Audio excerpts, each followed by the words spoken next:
सभी भाइयों को राम राम, नमस्कार, जय जौहर, जय आदिवासी, जय बिरसा मुंडा, जय अम्बेडकर। दोस्तों, आज आप देख रहे होंगे कि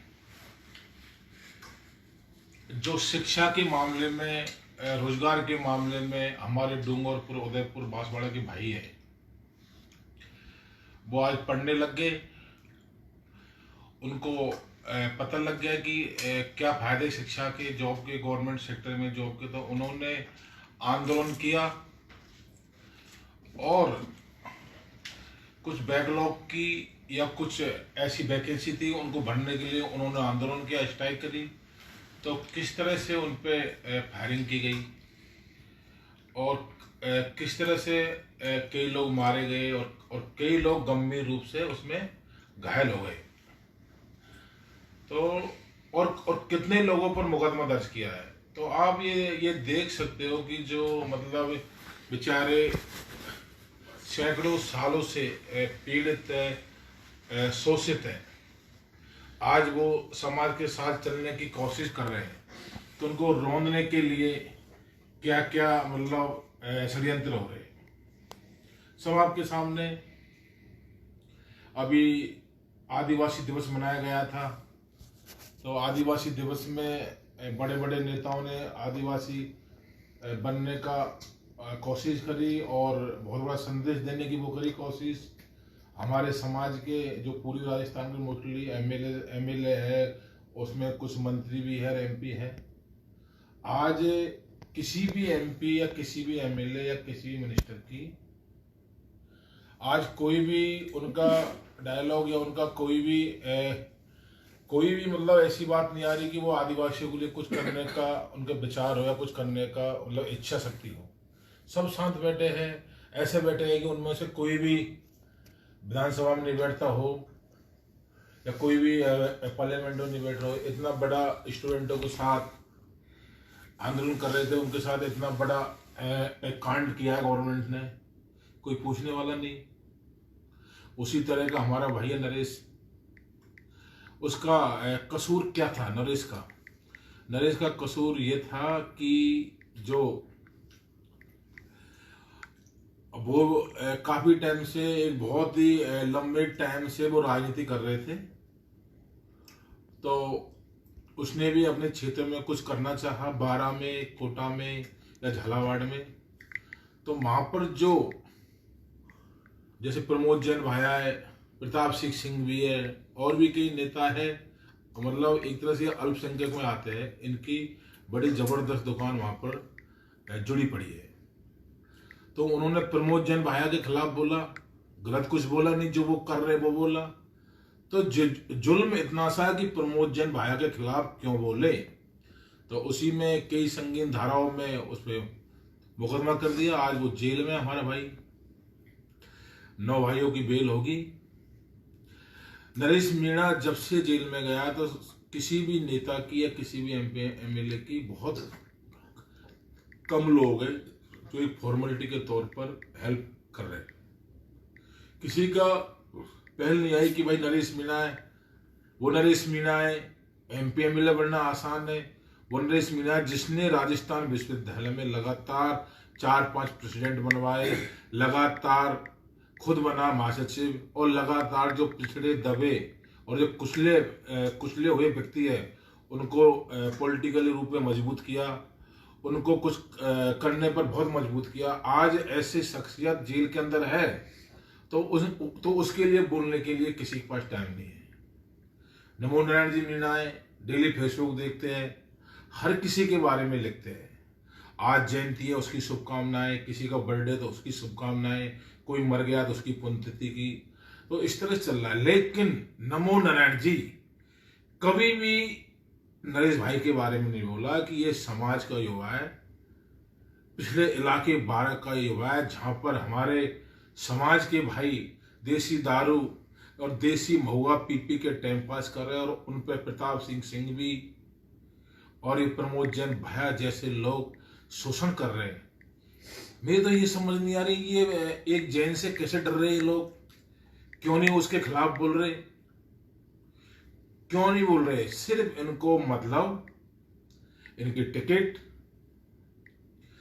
इनकी कांग्रेस पार्टी में टिकट मिलता रहे, ये जीतता रहे, इनका पेट भरता रहे, इनको नरेश मीणा से कोई मतलब नहीं है।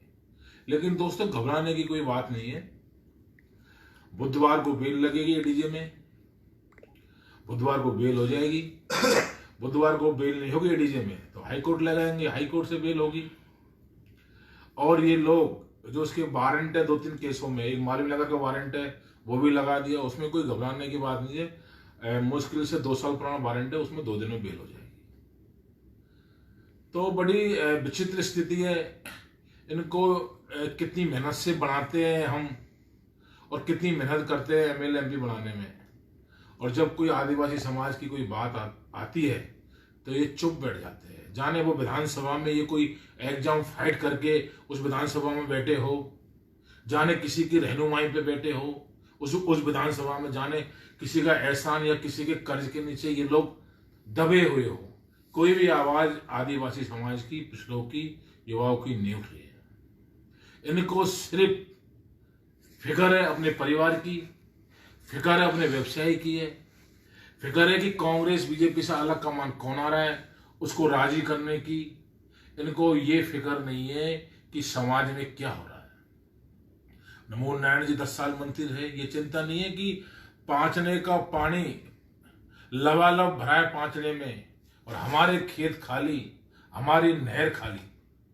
इसके बारे में लिखने के लिए उनके पास ना तो टाइम, ना वो इसमें लगाना चाह रहे। हम मरे तो मरते रहे।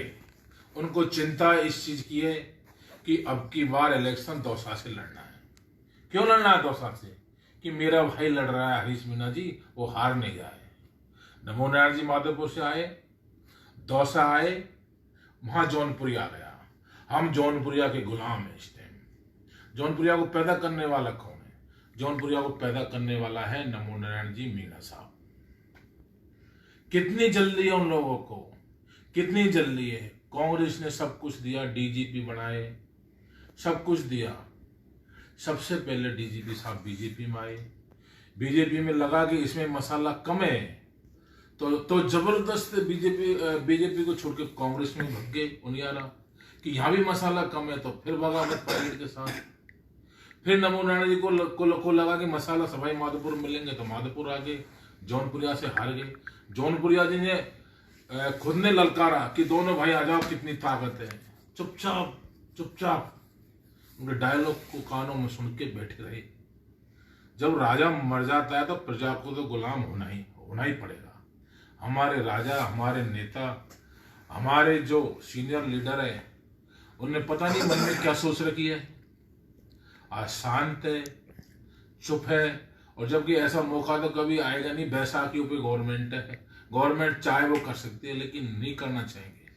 आज आप ये देख लो, आज गंगापुर सिटी में देख लो हालात। आप कितनी मन्नतें और कितनी मेहनत के बाद में हमने विधायक रामकेश मीणा बनाया था। आज 5 लाख फुल भरा हुआ है लबालब, नहर और खेत खाली है, बाजरे में रोग लग गया, कड़क को टिड्डी खा गई।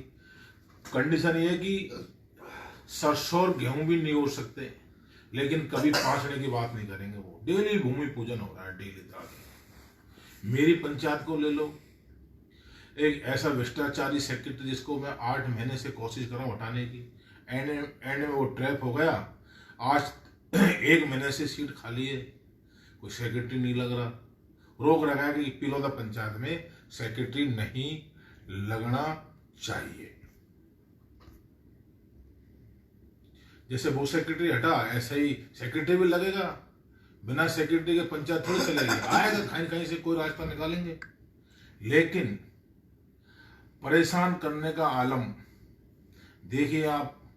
एक पिलौदा जैसी ग्राम पंचायत में पिछले 1 महीने से सेक्रेटरी नहीं लगा। ऐसा राज्य, ऐसा रामराज, ऐसे हमारे विधायक श्री रामकेश जी मीणा साहब के राम राज्य में हमारा विकास हो रहा है। मेरा जुर्म यह है कि कोई भ्रष्टाचारी सेक्रेटरी था जो खंडीप में लग रहा था, चारले के पिरोदा में चारले के लग रहा था, और खिदरपुर और जो माननपुर विधायक साहब की जो पंचायत समिति में उसमें लग रहा था, उसको ट्रैप करा दिया। ये कसूर है हमारा। तो मतलब क्या मेंटेलिटी होगी, क्या होगा। और ये जो कर रहे हैं ना, ये सब साजिश। इनकी उम्र 65 पार है। 65 साल के बाद तो, या 58 साल के बाद तो गवर्नमेंट भी नौकरी से सेवानिवृत्त कर देती है, लेकिन ये 65 साल के बाद भी पता नहीं क्या चाहते हैं। आज हमारी उम्र 46 साल होगी, नरेश भाई साहब की 40 साल होगी, हमारे भी हाथ पैर मुश्किल से 8-10 साल लेंगे, लेकिन पता नहीं। नरेश मीणा का कसूर यह है कि उसका कोई बाप या उसका कोई भाई मंत्री एमएलए नहीं है, निषाद उसको आज जेल की सलाखों के पीछे नहीं रहना पड़ता। जो आदमी जहाँ कोई आरक्षण नहीं, जहाँ कोई एसटी-एससी का कोई वजूद नहीं, वहाँ राजस्थान विश्वविद्यालय में एसटी-एससी का वजूद तैयार करके, जहाँ ये एमएलए एमपी सीएम सबके बच्चे पढ़ते हैं, उनको सबके पीछे छोड़कर 4-4, 5-5, 6-6 अध्यक्ष अपने दम पे बना सकता है। और ये आदिवासी छात्र इनको एक नई जागृति और नई पॉलिटिकल सोच दे सकता है। क्या वो एमएलए नहीं बन सकता? वो अब तक 3 बार एमएलए बन जाता नरेश भाई, लेकिन राजस्थान विश्वविद्यालय में तो किसी की चलती नहीं, वहां उसको टिकट नहीं चाहिए, वहां उसको दमखम से अध्यक्ष बन गया। जो आदमी राजस्थान विश्वविद्यालय के अध्यक्ष बना सकता है 5-5, 6-6, क्या वो एमएलए नहीं बन सकता? वो एमएलए बन सकता था 2005 में, लेकिन सिर्फ समाजवाद, जातिवाद के चक्कर में उसके साथ 3 बार खिलवाड़ हुआ। उसने कभी अपनी चिंता नहीं करी, हमेशा समाज को चाहा, हमेशा समाज के नेता जितने भी है सबका साथ दिया, हमने साथ दिया। आज जब वो 12 में गया अपना फील्ड तैयार करने के लिए, तो उसको कई संगीन धाराओं में लपेट दिया। अब ये समझ रहे होंगे कि लपेट दिया, अरे नरेश भाई ने और अजय राज ने ऐसी कोई जेल नहीं जो देखी नहीं है, सारी जेल हमने देख रखी है, सारी जेल देख रखी है। और ऐसा कोई धारा नहीं जो हमारे ऊपर नहीं हो। हम डरने वाले नहीं है, डरेगा जो हमसे डरेगा। ना हम जेल से डरते, ना हम कोर्ट कचहरी से, ना कोई गुंडाओं से। जिसको डरे उसको हमसे डरे, क्योंकि हम हरा सकते किसी को, हम जिता सकते किसी को। हमारा कुछ हो या नहीं हो, हमारा तो भविष्य ब्लॉक कर दिया इन लोगों ने। कांग्रेस में ये फंसे, बीजेपी में ये फंसे, ये कड़वे करेला फंसे हुए। सिर्फ इनका काम है कि कोई लड़का उसमें सेट नहीं हो जाए, बीजेपी कांग्रेस में कोई लड़का सेट नहीं हो जाए अच्छी पार्टी में। रोको उनको, रोको। ये और इनके परिवार, कोई आला कमान आता है तो फूलों गुलदस्ते लेकर पहुंच जाए। हमें ना तो बीजेपी की चापलूसी करने की जरूरत, ना कांग्रेस की, ना किसी और पार्टी की, और ना हम कोई चापलूसी करना चाहते हैं। हमने दिल से सभी नेताओं की सेवा करी है, आज हमारा वजूद है। ये दिल्ली जयपुर जहाँ चाहे वहाँ अपनी हाजिरी दे। हमने समाज की सेवा करी है, जाति की सेवा करी है। हमको तो ये टिकट नहीं मिलने देंगे, नहीं बनने देंगे, लेकिन हमारी इतनी औकात है कि इनको हरा जरूर सकते हैं, ये जरूर मान लें। और यदि किसी की गलत फहमी हो कि नरेश भाई बहुत लंबे टाइम के लिए जेल गया, वो अपनी गलत फहमी बाहर निकाल दे। 90% बुधवार को भाई साहब बाहर आ जाएंगे। यदि ये मालवीय नगर वाला वारंट लगा तो और 5 दिन। तो ऐसे नेता जो विधानसभा में बैठे हैं सिर्फ रोटी खाने के लिए, परिवार के लिए पैसे इकट्ठा करने के लिए, अपनी प्रॉपर्टी को बनाने के लिए, ये बहुत गलत है। समाज में बहुत गलत हो रहा है। आज के टाइम में सबसे ज्यादा शराबखोरी, जुआखोरी और इसमें वो मीना समाज में हो रही है। बहुत बड़ा चिंता का विषय है। आज हमारे युवा स्मैक पी रहे, दारू पी रहे, गांवों में पड़े हुए और कामों में अपना टाइम खराब कर रहे। उनकी चिंता आज समाज के किसी नेता को नहीं है। उनको चिंता है कि कोई नेता पैदा नहीं हो जाए, उसका ध्यान रखो। ये चिंता नहीं है कि समाज के युवा मर रहे। आज हमारी माँ बहन पढ़ने के लिए जयपुर गंगापुर यहाँ आती है। किसी नेता ने कभी ऐसे नहीं कहा कि करौली सवाई माधोपुर के ST SC के भाइयों को जयपुर आने की कोई जरूरत नहीं है। कभी विधानसभा में आवाज नहीं उठाई, कभी पार्लियामेंट में नहीं उठाई कि एक यहाँ शेड्यूल टाइप विश्वविद्यालय खुल जाए, एक शेड्यूल कास्ट विश्वविद्यालय खुल जाए, जिससे हमारे भाई बहन यहाँ कहीं पढ़ जाए, लिख जाए, समाज की मुख्यधारा में आ जाए। आज हो क्या रहा है, कितने कम परसेंट बच्चियां जयपुर आ पाती है, कोई 10 से 5% जिनका पारिवारिक स्थिति अच्छी हो, लेकिन बाकी बहन बेटी का क्या हो रहा है। 18 साल में शादी, 24 साल में 4-5 बच्चों की माँ, और उसको बेचारी को कुछ देख पाती है, उससे पहले 27 साल में तो जीवन लीला खत्म हो जाती है। ये समाज की खाई क्यों बन रही है? ये लोग जो विधानसभा में बैठे हुए, ये आज प्रमोद जैन भाई के खिलाफ आवाज नहीं बुलंद कर सकते, ये अमित शाह मोदी के खिलाफ आवाज बुलंद करेंगे? ये रेलवे का निजीकरण हो रहा है, उसके खिलाफ आवाज बुलंद करेंगे? ये जुडिशरी को बर्बाद कर दिया इन लोगों ने, ब्यूरोक्रेसी को बर्बाद कर दिया। तमाम ऑर्गेनाइजेशन, तमाम संगठन, बड़ा अच्छा लगता था कि वैकेंसी इंडियन ऑयल से आ रही है, ONGC से आ रही है, सेल से आ रही है, NTPC से आ रही है, एयर इंडिया से आ रही है, रेलवे से आ रही है। सब कुछ बर्बाद हो गया। हम वापस एक बहुत बड़ी प्लानिंग के तहत हमको वापस गांव की तरफ धकेला जा रहा है। ये गांव में रहे, जो ट्रेडिशनल काम में भैंस वगैरह चराने का, ये खेती बाड़ी करते रहे। ये इतना बड़ी साजिश हो रही है, लेकिन इस साजिश के खिलाफ कोई बोल ही नहीं रहा। आरक्षण खत्म हो रहा है एक बहुत बड़ी प्लानिंग के तहत, कोई बोल ही नहीं रहा। ये क्या हो रहा है? वैकेंसी निकलनी थी, हजारों और लाखों की संख्या में बेरोजगार बैठे। तो दोस्तों, आप टेंशन नहीं करें, इनका धर्म इनके लारे और हमारा कर्म हमारे लारे। बोलने का सबको अधिकार है, इलेक्शन लड़ने का सबको अधिकार है, सारे काम करने का सबको अधिकार है, लेकिन कुछ लोगों को ऐसा लगता है कि इनको बोलने का अधिकार नहीं है, इनको चुनने का अधिकार, इनको कोई अधिकार नहीं है। मैं बोलता रहूंगा, मैं दलाल नहीं हूं और मैं किसी की चापलूसी करने वाला नहीं हूं। सही को सही और गलत को गलत कहने वाला हूं मैं। चाहे कोई मेरा MLA हो, चाहे MP हो सकता है कि मैं उनकी चापलूसी करता था, मुझे बहुत बड़ा फायदा हो जाता, लेकिन मुझे वो फायदा नहीं चाहिए जिसमें समाज का बुरा हो, मेरे भाइयों का भविष्य का बुरा हो। ऐसा फायदा की बिल्कुल जरूरत नहीं है। और मेरे माननीय विधायक साहब से कहना चाहता हूँ, 1 महीने से सेक्रेटरी नहीं लगा, क्या होगा? 6 महीने नहीं लगेगा, साल नहीं लगेगा। आप सिर्फ 3 साल MP हो, MLA हो 3 साल, मैं 5 साल सरपंच हूँ। 3 साल रोक सकते हो मेरे को, लास्ट के 2 साल नहीं रोक सकते। तुम मेरा भविष्य खराब नहीं कर सकते, मैं तुम्हारा कर सकता। इस चीज को ध्यान रख लेना।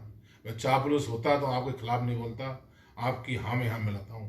पिलोदा खंडीप, ये बड़े दिग्गज गांव में मीणाओं के, इनका कोई शोषण नहीं कर सकता, ना कोई सेक्रेटरी, ना कोई BDO और ना कोई CO।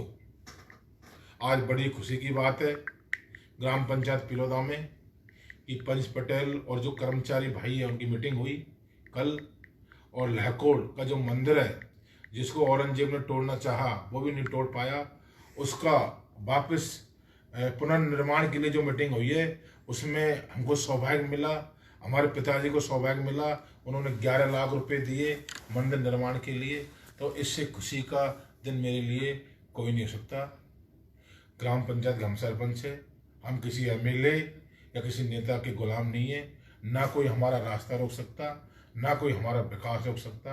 आप विश्वास रखें, जिसका रास्ता रोकना होगा उसका, क्यों हम किसी के पीछे नहीं, जो पीछे है वो हमारे पीछे है। वो पीछे थे, रोए थे, चिल्लाए थे कि मान सिंह गुर्जर ने ये क्या नंगा नाच कर रखा है, आप हमारी हेल्प कीजिए। हमारा कसूर ये कि हमने हेल्प की है। हम दलाल होते तो आज वो MLA नहीं होते, MLA कोई और होता, लेकिन हमने ईमानदारी से साथ दिया। आज वो गलत कर रहे, टाइम आएगा हम भी गलत करेंगे।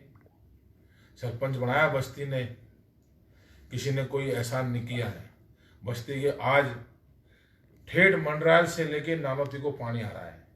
मंडराल से पानी चल रहा है चंबल का, ठेठ नालोती में जा रहा है, किसी गांव में बूंद नहीं मिल रहा। मेरे गांव में चंबल का पानी मिल रहा है तो सिर्फ मेरी वजह से मिल रहा है।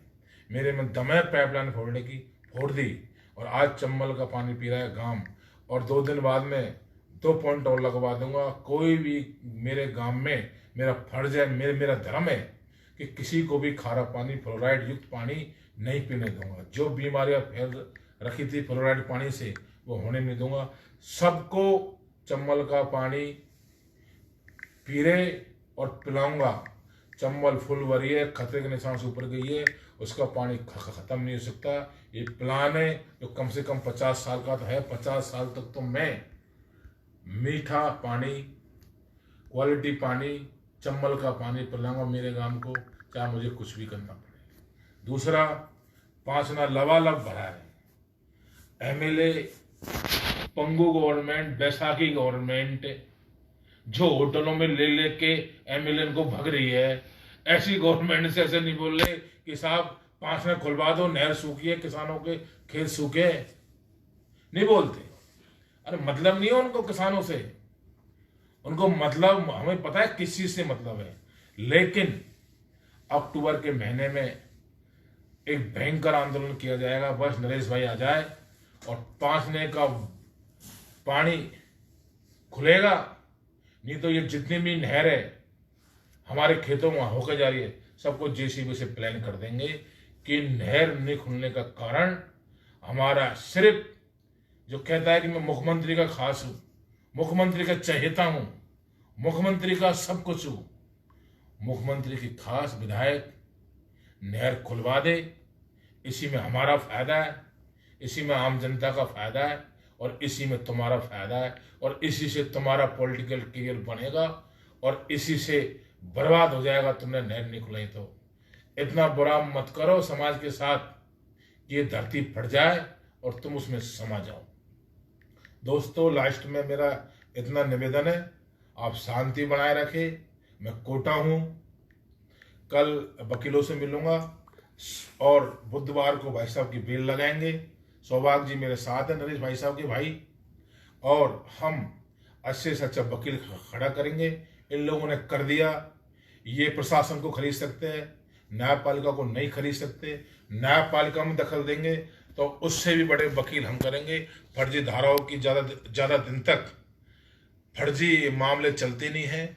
90% भाई साहब को बुधवार को बेल मिलेगी, और जो मालूम नगर वाला वारंट है उसमें 1-2 दिन और रह सकते हैं। तो ये मानो कि लास्ट 5 दिन में आपका भाई आपके सामने आ जाएगा। जय हिंद, जय भारत, जय अम्बेडकर, जय बिरसा मुंडा, जय जवाहर। आप